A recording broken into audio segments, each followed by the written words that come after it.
ನಮಸ್ಕಾರ ವೀಕ್ಷಕರೇ. ಯುದ್ಧ ಕಾಲೇ ಶಸ್ತ್ರಾಭ್ಯಾಸ ಅಂತ ನಮ್ಮ ಹಿರಿಯರು ಹೇಳೋದನ್ನ ನಾವೆಲ್ಲ ಕೇಳಿರ್ತೀವಿ. ಅಂದರೆ ಈ ಕೊನೆ ಹಂತದಲ್ಲಿ ತಯಾರಿ ನಡೆಸೋದು, ಯೋಚನೆ ಮಾಡೋದು, ಪರೀಕ್ಷೆ ಬಂದಾಗ ಪುಸ್ತಕ ತೆಗೆಯೋದು, ಈ ರೀತಿ ಒಂದಲ್ಲ ಒಂದು ಸಂದರ್ಭದಲ್ಲಿ ನಾವೆಲ್ಲರೂ ಈ ಪ್ರವೃತ್ತಿಗೆ ಅಂಟ್ಕೊಂಡವ್ರೆ. ಆದರೆ ಆರೋಗ್ಯದ ವಿಷಯದಲ್ಲಿ ಈ ರೀತಿ ಮಾಡೋದು ತುಂಬಾ ತಪ್ಪು ಕೆಲಸ ಆಗುತ್ತೆ. ಯಾಕಂದರೆ ಕೆಲವೊಮ್ಮೆ ಸಮಯ ಕೈ ಮೀರಿ ಹೋಗಿ ನಾವು ಸರಿಪಡಿಸೋಕೆ ಆಗದೆ ಇರೋಷ್ಟು ಅನಾಹುತಗಳಾಗ್ಬಿಡ್ತವೆ. ಆದ್ದರಿಂದ ಆರೋಗ್ಯದ ಬಗ್ಗೆ ಮುನ್ನೆಚ್ಚರಿಕೆ ವಹಿಸೋದು, ಅದನ್ನು ಕಾಪಾಡಿಕೊಳ್ಳೋದು ತುಂಬಾ ಮುಖ್ಯ. ಇದರಲ್ಲಿ ನಮ್ಮ ಆಯುರ್ವೇದದ ಪಾತ್ರ ತುಂಬ ಮಹತ್ವದ್ದು. ಹಾಗಾದರೆ ಬನ್ನಿ ಸ್ನೇಹಿತರೆ, ಆರೋಗ್ಯನ ಕಾಪಾಡಿಕೊಳ್ಳೋದು ಹೇಗೆ, ಆಯುರ್ವೇದನ ಹೇಗೆ ಬಳಸ್ಕೊಳ್ಳೋದು, ಇದ್ರ ಬಗ್ಗೆ ತಿಳ್ಕೊಳ್ಳೋಣ ನಮ್ಮ ನಿಮ್ಮೆಲ್ಲರ ಮೆಚ್ಚಿನ ಆಯುರ್ವೇದಂ ವಹಾಮ್ಯಹಂ ಕಾರ್ಯಕ್ರಮದಲ್ಲಿ. ಆದರ್ಶ ಅವರೇ ನಮಸ್ಕಾರ. ನಮಸ್ಕಾರ. ನಮ್ಮ ಆಯುರ್ವೇದಂ ವಹಾಮ್ಯಹಂ ಕಾರ್ಯಕ್ರಮಕ್ಕೆ ಆತ್ಮೀಯ ಸ್ವಾಗತ. ಧನ್ಯವಾದ. ಆದರ್ಶ ಅವರೇ, ಇವತ್ತು ಯಾವ ಒಂದು ಸಮಸ್ಯೆಯ ಬಗ್ಗೆ ನಮಗೆ ಮಾಹಿತಿಯನ್ನು ಕೊಡ್ತಾ ಇದ್ದೀರಾ? ಇವತ್ತಿನ ದಿವಸ ಈ ಉಗುರುಗಳಿಗೆ ಫಂಗಲ್ ಇನ್ಫೆಕ್ಷನ್ ಆದಾಗ ಅಥವಾ ನಾವು ಉಗುರು ಸುತ್ತು ಕೂಡ ಆಗುತ್ತೆ. ಇವು ಎರಡು ಡಿಫ್ರೆಂಟ್ ಅಂತಂದರೆ ಬೇರೆ ಬೇರೆ ರೀತಿಯಲ್ಲಿ ಉಗುರುಗಳಿಗೆ ತೊಂದರೆ ಆಗುವಂಥ ಸಮಸ್ಯೆಗಳು. ಈಗ ಈ ಬೆರಳುಗಳಿಗೆ ಕೆಲವೊಂದು ಸಾರಿ ಪಸ್ ಫಾರ್ಮೇಷನ್ ಆಗುತ್ತೆ, ಅಂತಂದರೆ ಕೀವು ತುಂಬುತ್ತೆ. ಈ ಕೀವು ತುಂಬಿ ಹೆವಿ ಪೇನ್ ಇರುತ್ತೆ, ಜಾಸ್ತಿ ನೋವು ಅನಿಸುತ್ತೆ ಮತ್ತು ಕೆಂಪಗಾಗುತ್ತೆ, ಊದ್ಕೊಳ್ಳುತ್ತೆ. ಇದಕ್ಕೆ ನಾವು ಉಗುರು ಸುತ್ತು ಅಂತೇಳಿ ಹೇಳ್ತೀವಿ. ಉಗುರು ಸುತ್ತು ಯಾವಾಗ ಬರುತ್ತೆ ಅಂತಂದರೆ ನಾವು ನೇಲನ್ನು ಅಂದರೆ ಉಗುರನ್ನು ಕಟ್ ಮಾಡಿಕೊಳ್ಳುವಾಗ ಕೆಲವೊಂದು ಬಾರಿ ಒಂದು ಸಣ್ಣ ತುಂಡು ಅದರಲ್ಲಿ ಆ ಉಗುರಿನ ತುಂಡು ಉಳಿದು ಹೋಗುತ್ತೆ. ಅದನ್ನು ನಾವು ಪುಲ್ ಮಾಡಿದಾಗ ಅಥವಾ ಅದನ್ನು ತೆಗೆದಾಗ ನಿಮಗೆ ಅಲ್ಲಿ ಒಂದು ಇನ್ಫೆಕ್ಷನ್ ಆಗುತ್ತೆ. ಆ ಇನ್ಫೆಕ್ಷನ್ ಏನಾಗುತ್ತೆ ಅಂತಂದರೆ ಪಸ್ನಲ್ಲಿ ಫಾರ್ಮೇಷನ್ ಆಗುತ್ತೆ. ಆ ಒಂದು ಇನ್ಫೆಕ್ಷನ್ ಆದಾಗ ಅದಕ್ಕೆ ಹೆಚ್ಚು ನಾವು ನೀರನ್ನು ತಾಗಿಸ್ಬಾರ್ದು. ನೀರನ್ನು ತಾಗಿಸಿದ್ರೆ ನೀರಿನ ಯಾವುದೇ ಅಂಶ ಆ ಕೈಗೆ ಆ ಬೆರಳಿಗೆ ಬಂದಾಗ ಅಲ್ಲಿ ಹೆಚ್ಚು ಬ್ಯಾಕ್ಟೀರಿಯಾ ಫಾರ್ಮೇಷನ್ ಆಗಿ ಆ ಒಂದು ಬ್ಯಾಕ್ಟೀರಿಯಾ ಮುಂದೆ ಪಸ್ ಫಾರ್ಮೇಷನ್ ಆಗಿ ಕನ್ವರ್ಷನ್ ಆಗೋದು ಬಹಳ ಈಸಿ ಅಂತೇಳಿ ಹೇಳ್ಬೋದು. ಮತ್ತು ಈ ನೀವು ಕೆಲವರಿಗೆ ನೋಡಿರ್ಬೋದು, ಈ ಡಯಾಬಿಟೀಸ್ನಿಂದ ತೊಂದರೆಯನ್ನು ಏನು ಆಗಿರುತ್ತೆ ಅವರಿಗೆ ಕಪ್ಪಗಾಗಿ ಈ ನೇಲ್ಸ್ ಅಂತಂದರೆ ಬೆರಳುಗಳು ಈ ನಮ್ಮ ಉಗುರಿನ ಮೇಲೆ ಕಪ್ಪಾಗಿ ಆಗಿರುತ್ತೆ. ಇದು ಒಂಥರ ಅದೇನು ತುರಿಕೆ ಇರೋದಿಲ್ಲ ಅಥವಾ ನೋವು ಏನಿರೋದಿಲ್ಲ, ಆದರೆ ಆ ಉಗುರನ್ನು ಡ್ಯಾಮೇಜ್ ಮಾಡುವಂಥ ಶಕ್ತಿ ಆ ಫಂಗಲ್ ಇನ್ಫೆಕ್ಷನ್ನಲ್ಲಿ ಇದೆ ಅಂತೇಳಿ ಹೇಳ್ಬೋದು. ಇದರಿಂದ ಏನಾಗುತ್ತೆ ಅಂತಂದರೆ ಆ ಉಗುರು ಕೊಳೆಯುವಿಕೆ ಪ್ರಾರಂಭ ಆಗುತ್ತೆ. ಈ ಒಂದು ಸಮಸ್ಯೆಗೆ ತುಂಬ ಉಪಯುಕ್ತವಾದಂತಹ ಒಂದು ರಿಸಲ್ಟ್, ಬಹಳ ಬೇಗ ರಿಸಲ್ಟ್ಸ್ ತಂದುಕೊಡುವಂಥದ್ದು ಏನಪ್ಪ ಅಂತಂದರೆ, ನಾವು ಈ ವೀಳ್ಯದ ಎಲೆಗೆ ಏನು ವೀಳ್ಯದ ಎಲೆಯನ್ನು ನಾವೇನು ಸೇವಿಸ್ತೀವಿ ಆಹಾರ ಆದ ನಂತರ ಎಲ್ಲ ಕಾಮನ್ ಆಗಿ ಸಿಗುವಂಥ ಒಂದು ಎಲೆ, ಆ ಎಲೆಯಿಂದ ನಾವು ಈ ಒಂದು ಸಮಸ್ಯೆಗೆ ಪರಿಹಾರವನ್ನು ಕಂಡುಕೊಳ್ಬೋದು. ಆ ಎಲೆಯನ್ನು ಚೆನ್ನಾಗಿ ಪೇಸ್ಟ್ ಮಾಡಿ ಅದಕ್ಕೆ ಲವಂಗದ ಎಣ್ಣೆಯನ್ನು ಹಾಕಿ ನೀವು ಬೆರಳುಗಳಿಗೆ ಎಲ್ಲಿ ಫಂಗಲ್ ಇನ್ಫೆಕ್ಷನ್ ಆಗಿರುತ್ತೆ ಅಲ್ಲಿ ಹಚ್ತಾ ಬರಬೇಕಾಗುತ್ತೆ. ಆ ಒಂದು ಉಗುರಿಗೆ ಮೇಲ್ಗಡೆ ಉಗುರಿಗೆ ಆ್ಯಕ್ಚುಲಿ ನೋಡಿ, ಇದು ಏನು ಅಂತಂದರೆ ನಮ್ಮ ದೇಹದ ಬೆಳವಣಿಗೆಯನ್ನು ಗುರುತಿಸಿಕೊಳ್ಳುವಂಥ ಒಂದು ಇಂಡಿಕೇಶನ್ ನಾವು ಉಗುರಿನಿಂದ ಕಂಡುಹಿಡಿತೀವಿ. ಈ ಉಗುರಿನಲ್ಲಿ ಯಾವ ರೀತಿಯ ಒಂದು ಗ್ರೋತ್ ಇರುತ್ತೆ ಆವಾಗ ನಾವು ಅಂದ್ಕೊಳ್ಬೋದು ನಮ್ಮ ದೇಹದಲ್ಲಿ ನಾವು ತೆಗೆದುಕೊಳ್ಳುತ್ತಿರುವಂಥ ಆಹಾರ ದೇಹದಲ್ಲಿ ಒಂದು ಬೆಳವಣಿಗೆ ಇದೆ ಅಂಥೇಳಿ ನಾವು ಗುರುತಿಸ್ಕೊಳ್ಬೋದು. ಯಾವಾಗಲೂ ನೀವು ವೈದ್ಯರ ಹತ್ರ ಹೋದಾಗ ಬೆರಳುಗಳನ್ನು ಕ್ಲೀನಾಗಿ ಇಟ್ಕೊಳ್ಳಿ ಅಂತ ಹೇಳ್ತಾರೆ.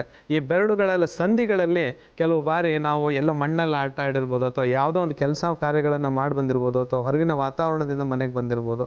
ಅವಾಗ ಏನಾಗುತ್ತೆ ಅಂತಂದರೆ ಡಸ್ಟು ಅಥವಾ ನಾವೇನು ಈ ಧೂಳು ಅಂತ ಹೇಳ್ತೀವಿ ಅವೆಲ್ಲನೂ ನಮ್ಮ ಬೆರಳುಗಳ ಈ ಉಗುರಿನ ಸಂಧಿಯಲ್ಲಿ ಸಿಕ್ಕಾಕಿರುತ್ತೆ. ಅದನ್ನು ನಾವೇನು ಮಾಡ್ತೀವಿ, ಕೆಲವರಿಗೆ ನೇಲ್ ಬೈಟಿಂಗ್ ಹ್ಯಾಬಿಟ್ಸ್ ಇರುತ್ತೆ, ಉಗುರನ್ನು ಕಚ್ಚೋದು ಮತ್ತು ಉಗುಳೋದು. ಈ ಒಂದು ನೇಲನ್ನು ಕಚ್ಚುವಿಕೆ ಏನಿದೆ ಆ ಟೈಮ್ನಲ್ಲಿ ಏನಾಗುತ್ತೆ ಅಂತಂದರೆ ನಾವು ಕಚ್ಚಿದಾಗ ಆ ಒಂದು ಡಸ್ಟ್ ಏನಿರುತ್ತೆ ಅಥವಾ ಒಂದು ಬ್ಯಾಕ್ಟೀರಿಯಲ್ ಏನಾಗಿರುತ್ತೆ ಅದು ನಮ್ಮ ಬಾಯನ್ನು ಸೇರುತ್ತೆ. ತುಂಬ ಉಪಯುಕ್ತವಾದಂಥ ಮಾಹಿತಿಯನ್ನು ವೀಕ್ಷಕರಿಗೆ ನಾನು ಕೊಟ್ಟಿದ್ದೀನಿ ಅಂತ ಹೇಳಿ ಅಂದ್ಕೊಳ್ತೀನಿ. ಇವತ್ತಿನ ದಿವಸ 2 ಪ್ರಯೋಗಗಳನ್ನು ಮಾಡ್ತಾ ಇದ್ದೀವಿ, ಅದನ್ನು ನೋಡಿ ಅದರ ಉಪಯೋಗವನ್ನು ಪಡ್ಕೊಳ್ಳಿ. ಹಾಗೆಯೇ ಈ ಉಗುರು ಸುತ್ತಾದಾಗ ನಿಂಬೆ ಹಣ್ಣನ್ನು ಕಟ್ ಮಾಡಿಕೊಂಡು ಆ ಬೆರಳಿಗೆ ನಾವು ಹಾಕ್ಕೊಂಡ್ರೆ ಒಂದು 1 to 2 hours ನೀವು ಹಾಗೆ ಹಾಕ್ಕೊಂಡ್ಬಿಟ್ರೆ ಆ ಒಂದು ಭಾಗ ಏನು ನಿಮ್ಗೆ ನೋವು ಆಗ್ತಾ ಇರುತ್ತೆ, ಇದರಲ್ಲಿ ಸಿಟ್ರಿಕ್ ಆ್ಯಸಿಡ್ ಇರೋದ್ರಿಂದ ಅದು ಅದನ್ನು ಬರ್ನ್ ಮಾಡಿ ಆ ಒಂದು ಕ್ರಿಯೆಯನ್ನು ಅಲ್ಲಿಗೆ ನಿಲ್ಲಿಸಿ ಆ ಒಂದು ನೋವಾಗಲಿ ಅಥವಾ ಕ್ಯೂ ಫಾರ್ಮೇಷನ್ ಆಗಲಿ ಅಲ್ಲಿಗೆ ಸಂಪೂರ್ಣವಾಗಿ ಬಂದ್ ಮಾಡುತ್ತೆ. ಇದನ್ನು ಹಲವಾರು ಜನರು ಮಾಡ್ತಾರೆ, ಉಗುರು ಸುತ್ತಾದಾಗ ಮಾಡ್ತಾರೆ. ಬೆರಳುಗಳಿಗೆ, ಕಾಲು ಬೆರಳುಗಳಿಗೆ ಆಗ್ಬೋದು, ಕೈ ಬೆರಳುಗಳಿಗೆ ಆಗ್ಬೋದು. ಇಷ್ಟು ಈ ಮಾಹಿತಿ ಈ ಉಗುರುಗಳ ಬಗ್ಗೆ ಕೊಟ್ಟಿದ್ದೀನಿ. ಇವತ್ತು 2 ಪ್ರಯೋಗಗಳನ್ನು ಮಾಡ್ತಾ ಇದ್ದೀವಿ, ಅದರ ಉಪಯೋಗವನ್ನು ಪಡ್ಕೊಳ್ಳಿ.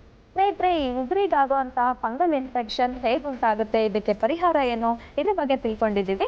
ಈಗ ಈ ಸಮಸ್ಯೆ ಬಂದಾಗ ಮನೆಯಲ್ಲಿ ಯಾವ ರೀತಿ ಸುಲಭವಾದ ಮನೆ ಔಷಧನ ಸಿದ್ಧಪಡಿಸೋದು ನೋಡೋಣ ಬನ್ನಿ. ಬೇಕಾಗಿರುವಂಥ ಸಾಮಗ್ರಿಗಳು ಏನಂತ ಹೇಳಿ ನೋಟ್ ಮಾಡ್ಕೊಳ್ಳಿ. ಬೇವಿನ ಎಣ್ಣೆ, ಬೇವಿನ ಕಡ್ಡಿ ಹಾಗೂ ಎಲೆ ಮತ್ತು ಅರಿಶಿಣದ ಪುಡಿ, ಅದರೊಟ್ಟಿಗೆ ನಿಂಬೆಹಣ್ಣು ಯೂಸ್ ಮಾಡ್ತಾ ಇದ್ದೀವಿ. ಈಗ ಮೊಟ್ಟ ಮೊದಲಿಗೆ ಈ ಬೇವಿನ ಎಲೆ ಮತ್ತು ಕಡ್ಡಿಯನ್ನು ಸಮೇತವಾಗಿ ನಾವು ತೆಗೆದುಕೊಳ್ಬೇಕು. ಅದಕ್ಕೆ ಒಂದು ಸ್ವಲ್ಪ ಅರಿಶಿಣದ ಪುಡಿಯನ್ನು ಹಾಕಿ ತೆಗೆದುಕೊಂಡು ನಂತರ ಅದನ್ನು ಹೇಗೆ ಮಾಡೋದು ಅಂತ ಹೇಳಿ ತೋರಿಸ್ಕೊಡ್ತೀವಿ. ಮೊದಲು ಕುಟಾಣಿಯನ್ನು ತೆಗೆದುಕೊಳ್ಳಿ. ಒಂದು 5 ಎಲೆಗಳು ಕಡ್ಡಿ ಸಮೇತ ಹಾಕಬೇಕು. ಮತ್ತು ಬೇವಿನ ಕಡ್ಡಿ ಒಂದು 2ರಿಂದ 3, ಬೇವಿನ ಕಡ್ಡಿ ಸ್ವಲ್ಪ ಗಟ್ಟಿ ಇರುತ್ತೆ, ಅದನ್ನು ಹಾಕ್ಕೊಳ್ಬೇಕು. 2ರಿಂದ 3 ಬೇವಿನ ಕಡ್ಡಿ. ಅದಕ್ಕೆ ಒಂದು 4 ಚಮಚದಷ್ಟು ಅರಿಶಿಣದ ಪುಡಿಯನ್ನು ಇಷ್ಟು ಹಾಕ್ಕೊಂಡು ಇದನ್ನು ಕುಟ್ಕೊ. ಜಾಸ್ತಿ ಏನದು ಪುಡಿ ಆಗುವಂಥ ಒಂದು ನೆಸೆಸಿಟಿ ಏನಿಲ್ಲ. ಇದನ್ನು ಸ್ವಲ್ಪ ಜಜ್ಕೊಂಡು, ಅಂದರೆ ಎಣ್ಣೆ ಜೊತೆಗೆ ಬೆರಿಬೇಕಿತ್ತು.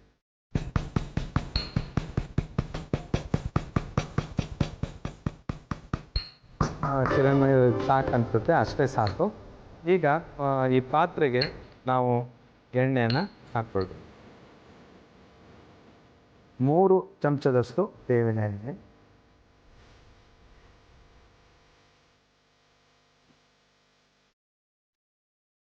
ಸ್ವಲ್ಪ ಕಡಿಮೆ ಉರಿಯಲ್ಲಿ ಇದನ್ನು ಮಾಡಿಕೊಂಡು, ಈಗ ನಾವಿಲ್ಲಿ ಏನು ಜಜ್ಕೊಂಡಿದ್ದೀವಿ ಈ ಬೇವಿನ ಕಡ್ಡಿ, ಎಲೆ ಹಾಗೂ ಅರಿಶಿಣದ ಪುಡಿಯನ್ನು ಇದಕ್ಕೆ ಹಾಕ್ಕೊಳ್ಳಿ.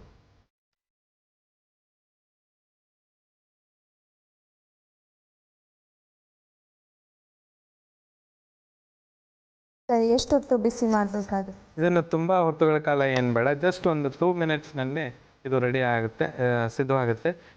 ಇದರಲ್ಲಿ ಏನು ನಾವು ಈ ಬೇವಿನ ಕಡ್ಡಿಗಳನ್ನು ಏನು ಹಾಕ್ಕೊಂಡಿದ್ದೀವಿ, ಇದರಲ್ಲಿರುವಂಥ ಸತ್ವಗಳು ಈ ಎಣ್ಣೆಯಲ್ಲಿ ಬೆರಿಬೇಕು.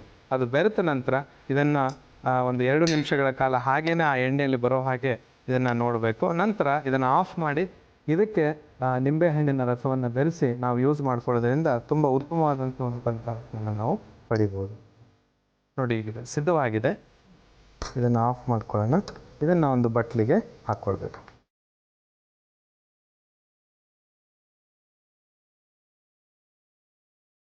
ಇದರೆಲ್ಲ ಏನು ಕಡ್ಡಿಗಳಿರುತ್ತೆ ಅದನ್ನು ಹಾಗೆ ಇಟ್ಟರೂ ಏನು ಇದು ತೊಂದರೆ ಆಗಲ್ಲ.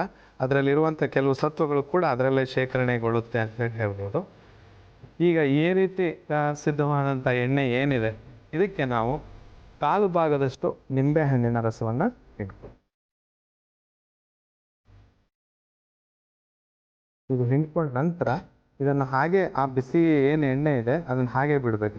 ಇದು ಸ್ವಲ್ಪ ತಣ್ಣಗಾಗಬೇಕು ಅಂತಂದರೆ ಒಂದು ಸ್ವಲ್ಪ ಬೆಚ್ಚನೆ ಅಂತ ನಾವೇನು ಹೇಳ್ತೀವಿ, ಆ ಥರ ಆದಾಗ ಆ ಎಣ್ಣೆಯನ್ನು ಎಲ್ಲಿ ನಿಮಗೆ ಫಂಗಲ್ ಇನ್ಫೆಕ್ಷನ್ಸ್ ಆಗಿದೆ, ಆಮೇಲೆ ಈ ನಾವು ಹೇಳ್ತೀವಲ್ಲ ಉಗುರು ಸುತ್ತು ಅಂತ ಏನಾಗುತ್ತೆ, ಅದಕ್ಕೆ ಕೂಡ ಈ ಎಣ್ಣೆಯನ್ನು ಸ್ವಲ್ಪ ಬಿಸಿ ಇರುವಾಗಲೇ ನಾವು ಹಚ್ಕೊಳ್ಳೋದು ತುಂಬ ಫಲಕಾರಿ ಅಂತ ಹೇಳ್ಬೋದು. ಮತ್ತು ಇದನ್ನು ದಿವಸಕ್ಕೆ 3 ಬಾರಿ ಹಚ್ಕೊಳ್ಬೇಕಾಗುತ್ತೆ. ಸೊ ಇದನ್ನು 3 ಬಾರಿ ಹಚ್ಕೊಂಡು ನಂತರ ಇದರ ಪರಿಣಾಮ ನಿಮಗೆ ಗೊತ್ತಾಗುತ್ತೆ ಎಷ್ಟು ಫಲಕಾರಿ ಅಂತ ಹೇಳಿ. ತುಂಬ ಉತ್ತಮವಾದಂಥ ರಿಸಲ್ಟ್ಸ್ ಬರುವಂಥ ಒಂದು ತೈಲ ಇದಾಗಿದೆ. ವೀಕ್ಷಕರು, ತುಂಬ ಸುಲಭವಾದಂಥ ಒಂದು ಪ್ರಯೋಗ ಇದು. ಇದರಲ್ಲಿ ಬೇವಿನ ಎಣ್ಣೆ, ಬೇವಿನ ಎಲೆ ಜೊತೆಗೆ ಕಡ್ಡಿ, ಆಮೇಲೆ ನಿಂಬೆಹಣ್ಣು ಹಾಗೂ ಅರಿಶಿಣವನ್ನು ಮಿಶ್ರಣಗೊಂಡಂತಹ ಈ ಒಂದು ತೈಲ ನೇಲ್ ಇನ್ಫೆಕ್ಷನ್ಸ್ ಅಂತಂದರೆ ಉಗುರಿಗೆ ಯಾವಾಗ ಈ ಒಂದು ಫಂಗಲ್ ಇನ್ಫೆಕ್ಷನ್ ಆಗುತ್ತೆ ಆವಾಗ ಮತ್ತು ಉಗುರು ಸುತ್ತು ಬಂದಾಗ ತುಂಬ ಉತ್ತಮವಾದಂಥ ಒಂದು ತೈಲ ಅಂತ ಹೇಳ್ಬೋದು.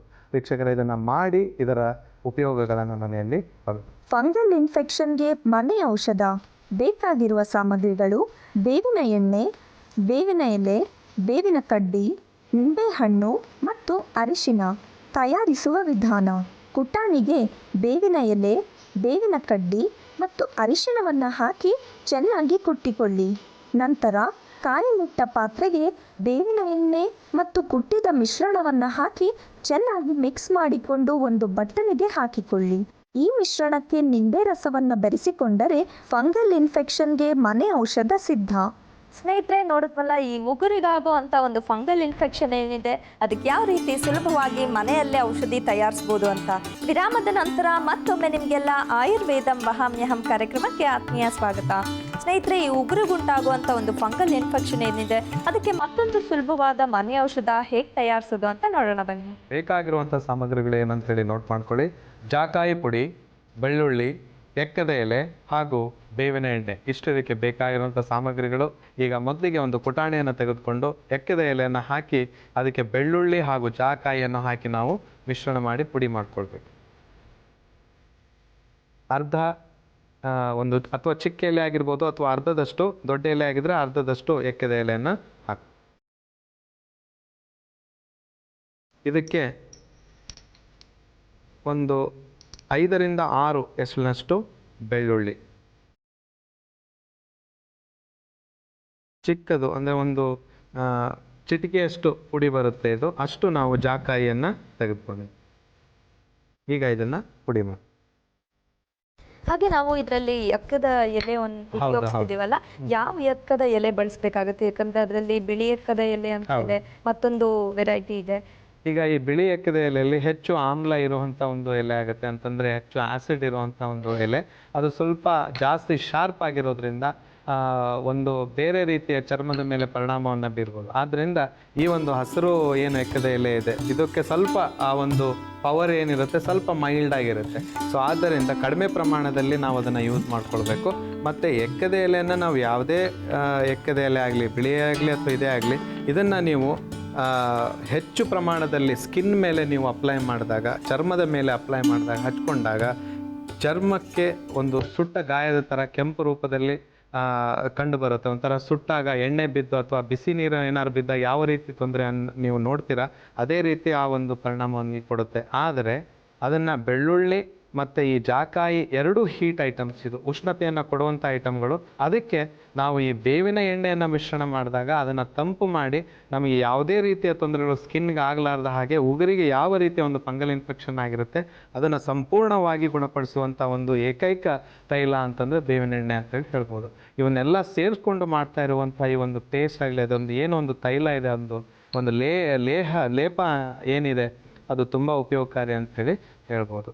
ಇಷ್ಟು ಈ ಸಾಮಗ್ರಿಗಳನ್ನು ಬೆರೆತಂತಹ ಈ ಒಂದು ಏನು ಈಗ ನಾವು ಲೇಪವನ್ನು ತಯಾರಿಸ್ತಾ ಇದ್ದೀವಿ ತುಂಬ ಉಪಯುಕ್ತವಾದಂಥದ್ದು. ಇವನ್ನು ಅಂಗೈಯಲ್ಲಿ ಕೂಡ ಈ ಒಂದು ಇನ್ಫೆಕ್ಷನ್ ಆಗುತ್ತೆ. ಯಾವಾಗ ಉಗುರಿಗೆ ಬರುತ್ತೆ ಅಂಗೈಯಲ್ಲಿ ಮತ್ತು ಬೆರಳುಗಳ ಮಧ್ಯದಲ್ಲಿ ಕೂಡ ಈ ಫಂಗಲ್ ಇನ್ಫೆಕ್ಷನ್ ಆಗುತ್ತೆ.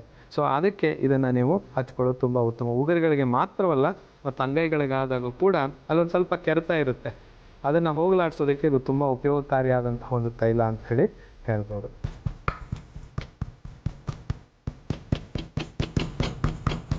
ಹಾಗೆ ಆದರ್ಶವರ ಇದನ್ನ ಜಜ್ಕೊಳ್ಬೇಕಾದ್ರೆ ಈ ಒಂದು ರಸ ಕಣ್ಣಿಗೆ ತಾಗ್ದಂಗೆ ಹೌದು, ತಾಗದ ಹಾಗೆ ನೋಡ್ಕೊಳ್ಬೇಕು. ಯಾಕಂದ್ರೆ ಕಣ್ಣಿಗೆ ಇದು ತುಂಬಾ ಒಂದ್ ಸ್ವಲ್ಪ ಡೇಂಜರಸ್ ಅಂತ ಹೇಳಿ ಹೇಳ್ಬೋದು.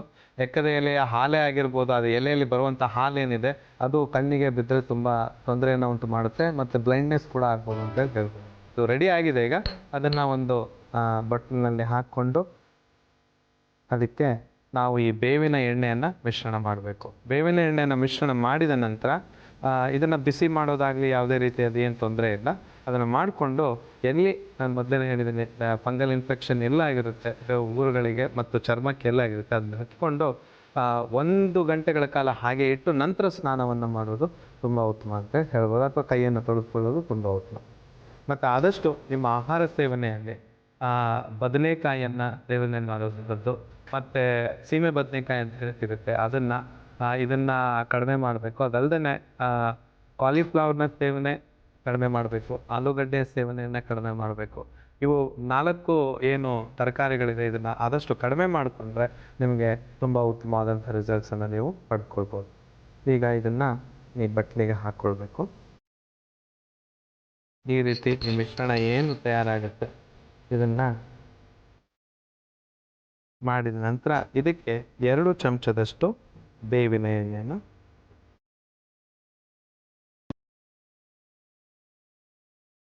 ಈಗ ವೀಕ್ಷಕರೇ, ಈ ಜಾಕಾಯಿ, ಬೆಳ್ಳುಳ್ಳಿ, ಎಕ್ಕದ ಎಲೆ ಹಾಗೂ ಈ ಬೇವಿನ ಎಣ್ಣೆ ಮಿಶ್ರಿತಗೊಂಡಂಥ ಈ ಒಂದು ಲೇಪ ಈಗ ಸಿದ್ಧವಾಗಿದೆ. ಇದನ್ನು ಫಂಗಲ್ ಇನ್ಫೆಕ್ಷನ್ ಆಗಿರುವಂಥ ಉಗುರುಗಳಿಗೆ ಮತ್ತು ಚರ್ಮಕ್ಕೆ ನೀವು ಬಳಸಿ ಇದರಿಂದ ಉಪಯೋಗಕಾರಿ, ತುಂಬ ಫಲಕಾರಿಯಾದಂತಹ ಉಪಯೋಗವನ್ನು ನೀವು ಪಡೆದುಕೊಳ್ಳಿ. ಫಂಗಲ್ ಇನ್ಫೆಕ್ಷನ್ಗೆ ಮನೆ ಔಷಧ. ಬೇಕಾಗಿರುವ ಸಾಮಗ್ರಿಗಳು: ಜಾಕಾಯಿ ಪುಡಿ, ಬೆಳ್ಳುಳ್ಳಿ, ಎಕ್ಕದ ಎಲೆ ಮತ್ತು ಬೇವಿನ ಎಣ್ಣೆ. ತಯಾರಿಸುವ ವಿಧಾನ: ಪುಟಾಣಿಗೆ ಎಕ್ಕದ ಎಲೆ, ಬೆಳ್ಳುಳ್ಳಿ ಮತ್ತು ಜಾಕಾಯಿಯನ್ನು ಹಾಕಿ ಚೆನ್ನಾಗಿ ಕುಟ್ಟಿಕೊಂಡು ಒಂದು ಬಟ್ಟಲಿಗೆ ಹಾಕಿಕೊಳ್ಳಿ. ನಂತರ ಅದಕ್ಕೆ ಬೇವಿನ ಎಣ್ಣೆಯನ್ನು ಹಾಕಿ ಮಿಕ್ಸ್ ಮಾಡಿಕೊಂಡರೆ ಫಂಗಲ್ ಇನ್ಫೆಕ್ಷನ್ಗೆ ಮನೆ ಔಷಧ ಸಿದ್ಧ.